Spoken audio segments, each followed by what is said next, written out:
नमस्कार दोस्तों, आपको एक सच्ची कहानी बताता हूँ जो हम सब की देखी और भोगी हुई है।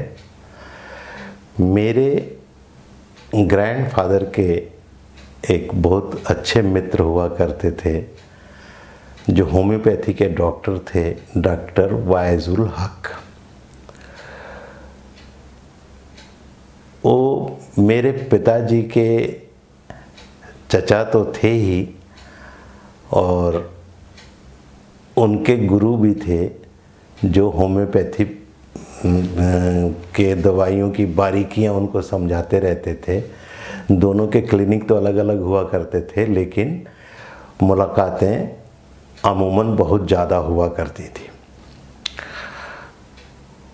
बाबा का स्नेह हमारे ऊपर ऐसा ही था जैसा अगर हमने अपने बाबा को देखा होता तो शायद उनका स्नेह मिलता।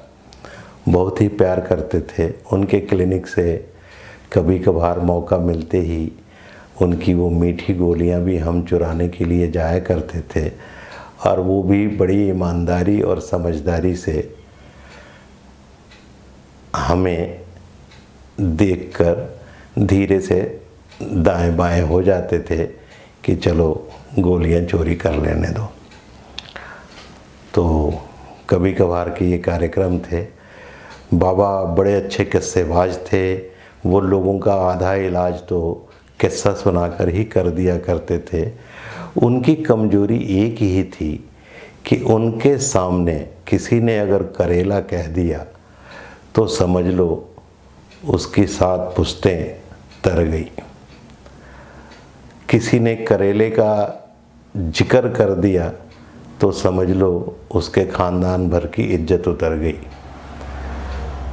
किसी ने करेला ला के उनके सामने रख दिया तो समझ लो कि करेले की तो ऐसी तैसी होनी है, करेला रखने वाले की भी और करेला जहाँ रखा गया है उस चीज़ की भी ऐसी तैसी हो जानी है।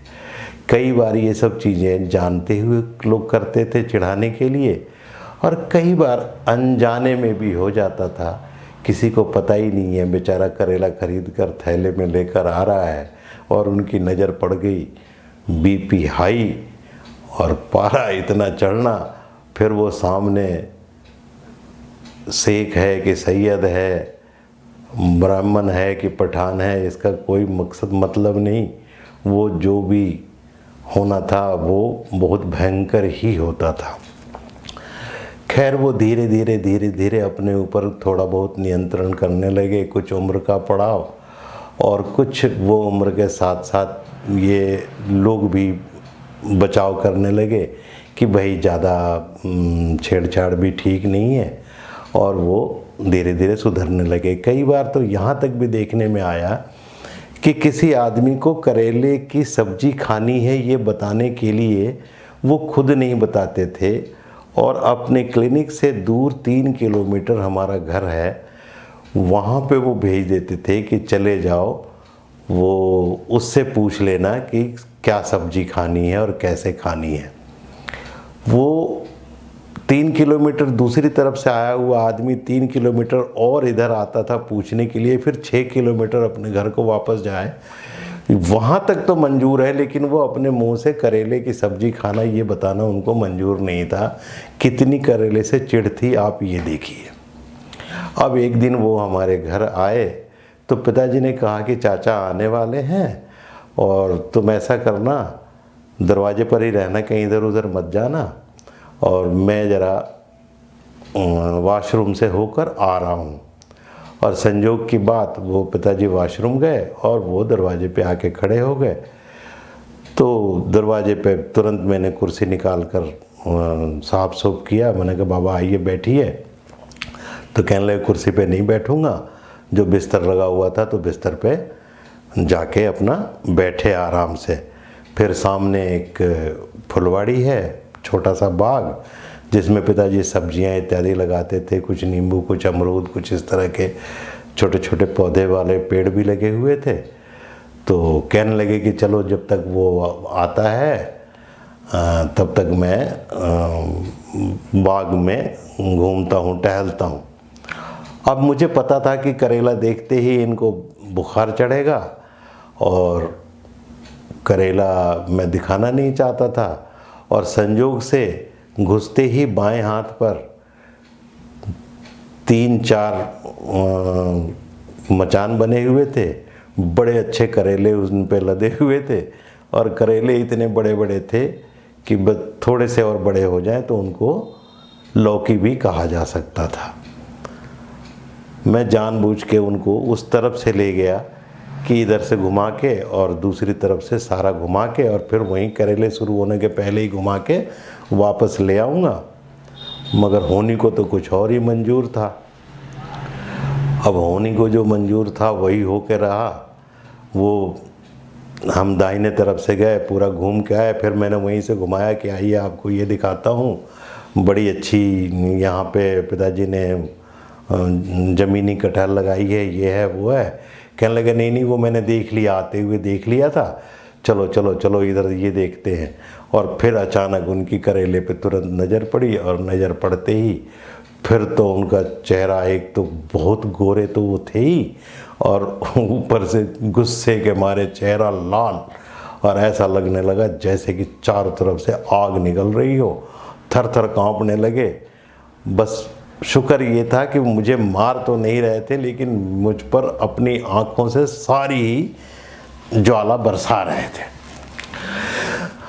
तब तक पिताजी भी आ गए थे वॉशरूम से। पिताजी आए, दौड़ के आए। पिताजी ने आते ही, अब उनको तो कुछ कर नहीं सकते थे, तो पिताजी ने मुझे डांट लगाई। डांट लगाने के साथ साथ एक थप्पड़ भी लगाया कि बदतमीज, मैंने तुझे मना किया था कि चाचा को इधर मत आने देना, क्यों ना आया तू चाचा को इधर, ये है और वो है। अब पता नहीं उनका गुस्सा शांत हुआ कि नहीं हुआ, लेकिन मुझे जब थप्पड़ पड़ा तो उनका गुस्सा फिर पिताजी पे फूटा कि तूने क्यों मारा इसे। और खैर बात आई गई, बदल गई। वो आए, बैठे, और चाय नाश्ता इत्यादि हुआ, फिर वो चले गए। इस तरह के सैकड़ों किस्से हैं जो आप सुनेंगे तो हंसेंगे, और सुनते रहेंगे, हंसते रहेंगे। लेकिन जो मैं कहानी में कहना चाहता हूँ कि एक ही नाव के मुसाफिर हों, और मुसीबत आ रही हो और समझ ना आ रहा हो कि दूसरे मुसाफिर के साथ भी वही घटना घटने वाली है या घटेगी, तो आदमी कैसा होता है या क्या करता है, ये मैं बताना चाह रहा था। हमारे उन्हीं बाबा की, बाबा मीन्स ग्रैंडफादर की एक क्लिनिक और हुआ करती थी, वहाँ से 3-4 किलोमीटर दूर। वहाँ पे हमारा थाना भी हुआ करता है, और वहाँ 2 स्टार वाले सब इंस्पेक्टर जो होते हैं वही थानेदार होते हैं। 1 स्टार वाला 1 या 2 स्टाफ होता होगा, जो कुछ भी, मैं कभी जाके तो देखा नहीं। वहाँ पे एक सज्जन आए जो 1 स्टार वाले थे, और वो पठान थे, मुसलमान थे, और उनके साथ भी करेले की वही कहानी थी कि करेले का नाम सुनते ही वो आपे से बाहर हो जाते थे, जैसे मैंने बाबा के बारे में बताया। शायद उनसे भी कुछ ज़्यादा करेले से चिढ़ते हों। क्लिनिक में और थाने में कोई ज़्यादा दूरी नहीं थी, और वहाँ छोटी मोटी दुकानें ही होती थीं। तो चाय पीने की इच्छा हुई। बाबा चाय की दुकान में जाके बैठे थे कि चाय पी लेते हैं। उनका कोई मिलने वाला आया हुआ था। वो पठान जो पुलिस महकमे का आदमी था, वो भी वहाँ बैठा हुआ था। तो बाबा को देखकर अब एक आदमी ने चिढ़ाने के लिए बात करना शुरू किया अपने सामने बैठे आदमी से कि यार, मैंने जो है ना करेले का व्यापार करने का सोचा। करेला जो है ना फलानी जगह बड़े अच्छे तैयार होते हैं, बड़े अच्छे मिलते हैं और बड़े सस्ते मिलते हैं। वहाँ से ले आकर अगर छपरा और मांझी और नरपरिया इत्यादि में बेचा जाए तो बेशुमार कमाई होगी। मैं 3-4 बार गया, 3-4 बार में ही मैं 1000 रुपये से ऊपर कमा चुका हूँ। बात आपको बताना चाहूँगा कि ये बात कम से कम 1970 के आसपास की है। 1000 रुपये 3 दिन में कमा लेना अच्छी कमाई उन दिनों मानी जाती थी। तो वो आदमी तो बात कर रहा था अपने दोस्त से और निशाने पे थे बाबा, वो उनको चिढ़ाना चाहता था, लेकिन वो शिकार तो कहीं और कर रहा था और वो तीर कहीं और जाकर लग रहे थे। जो उस एएसआई, पठान एएसआई के तरफ जा रहे थे, उस पठान एएसआई को आए हुए अभी जुम्मा 8 दिन तो नहीं हुए थे, उसके बारे में लोगों को पता नहीं लगा था। और बाबा देख रहे थे, वो सुन भी रहे थे, अपने गुस्से का घूंट पी भी रहे थे, लेकिन उनकी नज़र उस एएसआई पर पड़ गई जो गुस्से पर इतना लाल पीला हो रहा था, जो अब उठे तब उठे, अब जाके थप्पड़ मारे तब जाके थप्पड़ मारे, पता नहीं क्या हो। अब एक बुजुर्ग आदमी अपने आप को संयत करके सुन रहे थे, कैसे भी टालना चाह रहे थे। एक नौजवान बर्दाश्त नहीं कर पा रहा था, लेकिन उसका आफ्टर इफ़ेक्ट बाबा समझ रहे थे कि अब क्या होने वाला है, कि ये बेवकूफ़ दुनिया नहीं जानती है तो जान जाएगी कि करेले से चिढ़ता है, और चिढ़ता है तो इसको चिढ़ाना शुरू कर देंगे। फिर चाहे ये थानेदार हो, चाहे ये कलेक्टर बन जाए, चाहे ये कुछ भी हो जाए, चिढ़ाने वाले चिढ़ाने से बाज नहीं आएंगे।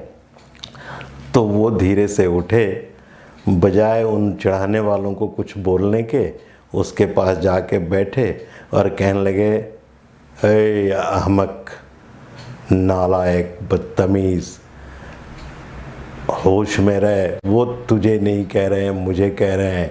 पर अगर उन्हें पता लग गया कि तू भी इसी मर्ज का मरीज है, तो ये समझ ले कि तू चाहे थानेदार हो और चाहे ज़िले का मालिक हो, तेरे को कहीं भी जीने नहीं देंगे।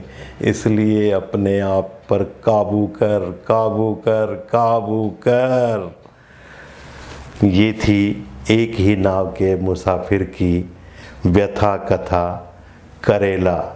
अगर आपको पसंद आया हो तो कृपापूर्वक लाइक करें, शेयर करें, और सब्सक्राइब ना किया हो तो सब्सक्राइब भी करें। धन्यवाद। आपका सुनील कुमार सिन्हा।